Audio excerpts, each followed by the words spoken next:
Israel ഇതെങ്ങനെ സഹിക്കും? ഇസ്രയേലിനെ പറഞ്ഞു പറ്റിക്കുകയാണ് അമേരിക്ക ചെയ്തതെന്ന് ഇസ്രയേലി മാധ്യമങ്ങൾ റിപ്പോർട്ട് ചെയ്യുകയാണ്.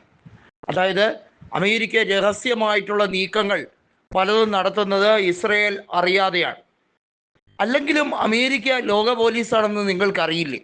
അമേരിക്ക നിങ്ങളോട് അനുവാദം ചോദിച്ചിട്ടാണോ ഒരു കരാർ റദ്ദാക്കുന്നതും അല്ലെങ്കിൽ ഒരു കരാർ പുനഃസ്ഥാപിക്കുന്നതും ഒക്കെ? ഇറാനുമായിട്ടുള്ള സമാധാന ചർച്ചയിലേക്ക് അമേരിക്ക നീങ്ങുന്നത് ഇസ്രയേലിൻ്റെ എതിർപ്പിനെ മറികടന്നാണ് എന്ന് കൃത്യമായി ന്യൂയോർക്ക് ടൈംസ് പോലും വ്യക്തമാക്കി തുടങ്ങിയിരിക്കുന്നു. അതായത് ഇസ്രയേലി മാധ്യമങ്ങളെ മുഴുവൻ ഇപ്പോൾ അക്ഷരാർത്ഥത്തിൽ ആശങ്കയിലാക്കിയിരിക്കുകയാണ്. അവർക്ക് എന്ത് എഴുതി പിടിപ്പിക്കണമെന്ന് പോലും അറിയാത്ത സാഹചര്യം. ബെഞ്ചമിൻ നെതന്യാഹുവിന് അമേരിക്കൻ പ്രസിഡന്റ് ഡൊണാൾഡ് ട്രംപിൻ്റെ മേൽ അധികാരമൊന്നും ഇല്ലല്ലോ.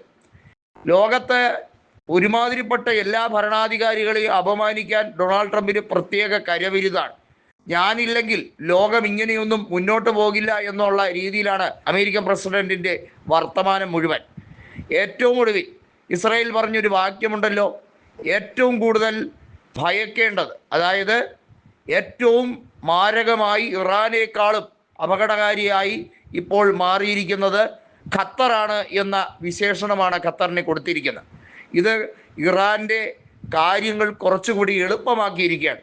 GCC രാജ്യങ്ങളിൽ ഇറാന് നേരെ ആദ്യമൊക്കെ വലിയ തോതിലുള്ള എതിർപ്പുണ്ടായിരുന്നെങ്കിലും കാലക്രമേണ ഇറാൻ കൂടുതൽ അവർക്ക് ഉപകാരപ്രദമായിട്ടുള്ള കാര്യങ്ങളാണ് ചെയ്യുന്നതെന്ന് മനസ്സിലാക്കാൻ അവർക്ക് കഴിയുകയും ഇറാനുമായിട്ടുള്ള തെറ്റിദ്ധാരണ മാറ്റാൻ ഇത് കാരണമാവുകയും ചെയ്യുകയാണ്. അതായത് ഇസ്രായേലിൻ്റെ സമനില നഷ്ടപ്പെട്ടിരിക്കുന്നു. ടെല്ലവീവിലും ഹൈഫയിലുമൊക്കെ ശക്തമായിട്ടുള്ള ഒരു ബോംബാക്രമണം ഇറാൻ നടത്തിയാൽ ഇസ്രായേൽ മാത്രമേ ഒറ്റയ്ക്ക് ഡിഫെൻഡ് ചെയ്യുകയുള്ളൂ. അമേരിക്ക അതിനു വേണ്ടിയുള്ള ഒരു രീതിയിലുള്ള പ്രതിരോധ പ്രവർത്തനവും ഇനി നടത്തില്ല എന്ന് ഏകദേശം ഉറപ്പായി കഴിഞ്ഞിരിക്കുകയാണ്. കാരണം അമേരിക്ക ഇപ്പോൾ പറയുന്നത് തങ്ങളുടെ എയർബേസുകൾ ഇനി ആക്രമിച്ചാൽ മാത്രമേ തിരിച്ച് പ്രത്യാക്രമണം ഉണ്ടാവുകയുള്ളൂ. ഇസ്രായേലുമായിട്ട് ഞങ്ങൾക്ക് ഇപ്പോൾ നല്ല ടേംസിലല്ല എന്ന രീതിയിലേക്കാണ് കാര്യങ്ങൾ വരുന്നത്.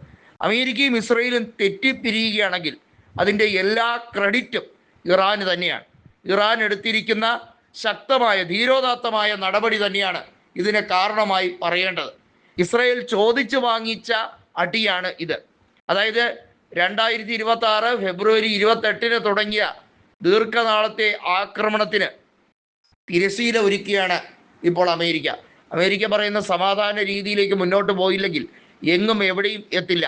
അമേരിക്കയ്ക്ക് ബിസിനസ് താല്പര്യമാണ് പ്രാധാന്യം, അതല്ലാതെ ഏതെങ്കിലും ഒരു രാജ്യമായി ഉറ്റ സുഹൃത്ത് ബന്ധമോ ചങ്ങാത്തമോ ലക്ഷ്യമിടുന്നവരല്ല ആ രാജ്യക്കാർ. അവർക്ക് സ്ഥിരകാല അഭിലാഷം പൂർത്തീകരിക്കണം, കൂടുതൽ സ്ഥലങ്ങളിൽ നിന്നും ഇന്ധന കൊള്ളയടിക്കണം.